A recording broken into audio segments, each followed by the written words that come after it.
উপলক্ষে আমাদের ইয়ারপুর অঞ্চলে কিছু মুসলিম দুষ্কৃতী ঠাকুর ভেঙে দিয়ে গেছে, ঘরদোর জ্বালিয়ে দিয়ে গেছে। এরকম পরিস্থিতির মধ্যে দোকানপাট ভেঙে দিয়ে গেছে।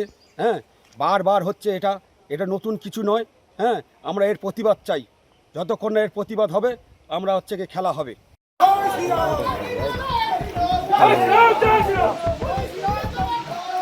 পশ্চিমবঙ্গ কি আদৌ শান্তিতে থাকবে, নাকি বিশেষ শ্রেণীর ধর্মীয় উন্মাদনা আর জিহাদি মানসিকতার বলি হতে থাকবে আমাদের সনাতন সংস্কৃতি?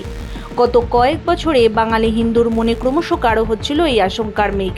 মমতার শাসনে বাংলায় সনাতনীদের উৎসব, সনাতনীদের ধর্মাচরণ বারবার আক্রান্ত হয়েছে, আর তার পেছনে ছিল এক চরম তোষণকারী সরকারের হাত। কিন্তু দিন বদলেছে, রাজ্যে এখন নতুন সরকার, আর এই নতুন সরকারের আমলেও যারা পুরনো অভ্যাসবশত সনাতনীদের ওপর আঘাত করতে চাইছে তাদের জেনে রাখা ভালো, তোষণের রাজনীতি কিন্তু শেষ। দক্ষিণ 24 পরগনার মগরাহাটে কালী মন্দিরে হামলার ঘটনার 24 ঘন্টার মধ্যে দুষ্কৃতীকে গ্রেফতার করে পুলিশ এই বার্তাই দিয়েছে।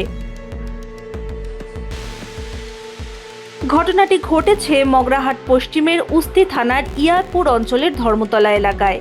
গত রবিবার রাতে সেখানে রাস্তার ধারে থাকা একটি ঠাকুর ঘরে রাতের অন্ধকারে হানা দেয় কিছু জেহাদি মানসিকতার দুষ্কৃতী। ঠাকুর ঘরে প্রতিষ্ঠিত কালী মূর্তিটি ভাঙচুর করে জেহাদিরা। তারপর ঠাকুর ঘরের নোংরা খড়কুটো চিটিয়ে মা কালীর প্রতিমাকে উল্টে দিয়ে চলে যায় তারা। কিরকম নীচ মানসিকতা থাকলে কোনো মানুষের পবিত্র উপাসনালয়ে এই ধরনের নোংরামি করা যায় ভাবুন তো। হামলার চরিত্র দেখে স্পষ্ট বোঝা যায় জেহাদিদের একমাত্র উদ্দেশ্য ছিল সরাসরি সনাতনীদের ওপর মনস্তাত্ত্বিক এবং ধর্মীয় আঘাত করা। এরা ভেবেছিল আগের মতো এখনও যা খুশি তাই করবে আর পার পেয়ে যাবে, কিন্তু এরা ভুলে গেছে গত 4 মে বাংলায় হিন্দুরা স্পষ্ট করে বলে দিয়েছে তারা আর মুখ বুজে সহ্য করবে না। সোমবার সকাল হতেই যখন এই ঘটনা জানাজানি হয়, এলাকার মানুষ ক্ষোভে ফেটে পড়েন। তারা রাস্তায় নেমে আসেন। অবিলম্বে দুষ্কৃতীদের গ্রেফতারের দাবিতে পথ অবরোধ শুরু হয়। এলাকাবাসীর স্পষ্ট কথা, যতক্ষণ না এই নোংরা জিহাদিরা গ্রেফতার হচ্ছে ততক্ষণ আন্দোলন চলবে। পরিস্থিতি সামলাতে উস্তি থানার পুলিশ এবং কেন্দ্রীয় বাহিনীকে ঘটনাস্থলে ছুটে আসতে হয়। উপলক্ষে আমাদের ইয়ারপুর অঞ্চলে কিছু মুসলিম দুষ্কৃতী ঠাকুর ভেঙে দিয়ে গেছে, ঘরদোর জ্বালিয়ে দিয়ে গেছে। এরকম পরিস্থিতির মধ্যে দোকানপাট ভেঙে দিয়ে গেছে। বারবার হচ্ছে, এটা নতুন কিছু নয়। আমরা এর প্রতিবাদ চাই। যতক্ষণ না এর প্রতিবাদ হবে আমরা খেলা হবে। চেয়েছিল খেলা হবে, তো আমরা খেলা করব ওদের সাথে। এটাই আপনাদের জনগণের সবাই কাছে উদ্যোগ করে বলে সবাই আপনার ছড়িয়ে দিন। ঠাকুরের মুন্ডু ভেঙে দিয়ে যাচ্ছে, ঠাকুর ভেঙে দিয়ে যাচ্ছে, ঠাকুরের দোকানপাট ভেঙে দিয়ে যাচ্ছে, মেয়েদের টানাটানি করতেছে। এই প্রত্যেক বছর যতবার মেলা হচ্ছে, জুয়ার মেলা দিয়েছে, জুয়ার মেলা দিয়ে এই অবস্থা করছে। গত বছর অফিস টাকায় ভাঙচুর হলো, আমাকে মেরেছে, রাজমেলা উপলক্ষে আমাকে মারা হয়েছে। 1 সপ্তাহ ভোর হসপিটালে ভর্তি ছিলাম, 1 সপ্তাহ ভোর। এর প্রতিকার আমরা চাই। যতক্ষণ না প্রতিকার হবে ততক্ষণ অবরোধ চলবে, রাস্তা অবরোধ। আচ্ছা, এই দুষ্কৃতীদের এত বড় সাহস এলো কোথা থেকে? কেন এরা বারবার সনাতনীদের ঠাকুর ঘর, মন্দির বা প্রতিমাকে টার্গেট করার সাহস পায়? এর উত্তর লুকিয়ে আছে গত 1 দশকের বেশি সময় ধরে চলা তৃণমূল সরকারের কুৎসিত তোষণ নীতিতে। তৃণমূল সরকার ক্ষমতায় থাকাকালীন এই ধরনের অপরাধীদের পিঠ চাপড়ে আড়াল করা হতো। আমরা দেখেছি কিভাবে ভোটের রাজনীতির জন্য, ভোট ব্যাংক সুরক্ষিত রাখার জন্য একটা বিশেষ সম্প্রদায়ের অপরাধীদের সমস্ত অপরাধকে লঘু করে দেখানো হতো। পুলিশ প্রশাসনকে ঠুটো জগন্নাথ করে রাখা হয়েছিল। কোনো মন্দিরে আঘাত হলে, কোনো মূর্তি ভাঙা হলে তৃণমূলের নেতারা বলতেন ওটা তো মদ্যপদের কাজ, ওটা তো মানসিক ভারসাম্যহীন মানুষের কাজ। অপরাধীদের ধর্মীয় পরিচয় আড়াল করতে মরিয়া হয়ে উঠত তৎকালীন শাসক দল।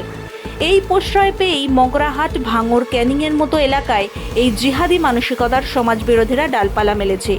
তারা ভেবেছিল এই দুর্বৃত্তরাজ বুঝি চিরকাল চলবে, সনাতনীদের ওপর অত্যাচার করলে তাদের গায়ে আঁচ লাগবে না।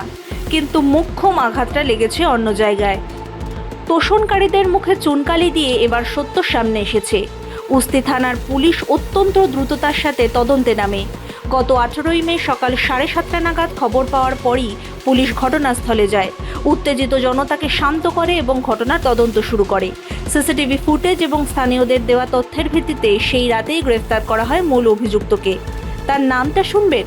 উস্তি থানার পুলিশ খোদ জানিয়েছে ধৃত অপরাধীর নাম শহীদুল মিস্ত্রি ওরফে সায়দ, পিতা সাইফুদ্দিন মিস্ত্রি। বাড়ি ওই ইয়ারপুর গ্রামেই। দেখুন চেহারাটা, এই সেই শহীদুল যে রাতের অন্ধকারে মা কালীর মূর্তি উল্টে দিয়ে নোংরা ছেটানোর মতো ঘৃণ্য কাজ করেছে। গ্রেফতার করার পরেই অপরাধী অজুহাত দিচ্ছে যে সে নাকি মদ্যপ অবস্থায় ওই কাজ করেছে। ধৃতকে জেরা করে অন্য অভিযুক্তদের খোঁজ পাওয়ার চেষ্টা করছে তদন্তকারীরা। আমরা জানতে চাই, মদ খেয়ে কি মানুষের শুধু সনাতনীদের মন্দিরই চোখে পড়ে? অন্য কোথাও তো সে গিয়ে নোংরা ছেটায়নি। এই মদ্যপ থাকার অজুহাত আসলে অপরাধ লঘু করার একটা চেনা স্ক্রিপ্ট, যা তোষণকারী রাজনীতির জমানায় শেখানো হতো, কিন্তু এবার আর পার পাওয়া যাবে না। এখানেই ফারাক স্পষ্ট হয়ে যায়। রাজ্যে আজ নতুন সরকার, আর এই নতুন সরকারের জামানায় পুলিশ প্রশাসনের হাত মুক্ত। কোনো তোষণ নেই, কোনো আপোষ নেই। অপরাধী যেই হোক, তার ধর্মীয় পরিচয় যাই হোক, কোনো মানুষের ধর্মবিশ্বাসের ওপর আঘাত করলে তাকে টানতে টানতে জেলে পোরা হবে। নতুন সরকার তো প্রমাণ করে দিয়েছে সেটা। ঘটনার দিন রাতেই উস্তি থানার পুলিশ যেভাবে তৎপরতার সাথে এই জেহাদি মানসিকতার শহীদুল মিস্ত্রিকে গ্রেফতার করেছে, তার জন্য নতুন সরকার এবং পুলিশ প্রশাসনকে স্যালুট। আজ মগরাহাটের আইন শৃঙ্খলা পরিস্থিতির নিয়ন্ত্রণে আছে ঠিকই, কিন্তু আমাদের সতর্ক থাকতে হবে। এই ধরনের স্লিপার সেল যারা সমাজে ধর্মীয় বিষ ছড়াতে চায়, তাদের উপরে ফেলতে হবে। তোষণমুক্ত বাংলায় এই ধরনের অপরাধীদের ঠাঁই শুধু আর শুধুমাত্র জেলের অন্ধকার কুঠুরিতে। আপনার কি মনে হয়, এই শহীদুল মিস্ত্রির মতো জেহাদিদের কি শাস্তি হওয়া উচিত? কমেন্ট বক্সে অবশ্যই জানান আপনার মতামত। ভিডিওটি ভালো লাগলে লাইক, শেয়ার, কমেন্ট করতে ভুলবেন না। আর আমাদের এই ভিডিওটি প্রচুর পরিমাণে শেয়ার করুন। ব্যুরো রিপোর্ট, মাধ্যম।